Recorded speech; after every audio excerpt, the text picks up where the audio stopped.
నిన్న వైఎస్ జగన్మోహన్ రెడ్డి గారు కూటమి ప్రభుత్వాన్ని ఉద్దేశించి కొన్ని విమర్శలు చేశారని చెప్పాల. అయితే ఆయన ఏమంటున్నారు భయ్య అంటే, ఇప్పుడు కూటమి ప్రభుత్వంలో చూసుకుంటే 108 మోగబోయిందని చెప్పేసి 108కి ఉరేశారు అని చెప్పేసి ఆయన అయితే కొన్ని స్టేట్మెంట్లు ఇవ్వడం జరిగింది.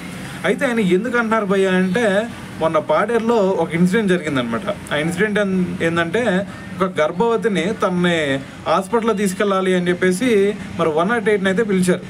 ఆ 188ని పిలిచిన తర్వాత అది టైంకి రాలేదు. మరి టైంకి రావట్లేదు అని చెప్పేసి మరి వీళ్ళు ఏం చేశారు, ఒక ఆటోలో తీసుకెళ్దాం అని చెప్పేసి ఆటోలో తీసుకెళ్తా స్టార్ట్ చేశారనమాట. మరి ఆటోలో తీసుకెళ్లే క్రమంలోనే యాడికి హాస్పిటల్కి, మరి ఆటోలో తీసుకెళ్లే క్రమంలోనే తను ప్రసవించడం జరిగింది. మరి ప్రసవించిన తర్వాత మరి ఆ శిశువుకి వైద్యం అందక మరి ఆ శిశువు మరణించిందని చెప్పేసి ఇప్పుడు దీని గురించి అయితే మాట్లాడటం జరుగుతుంది అనమాట.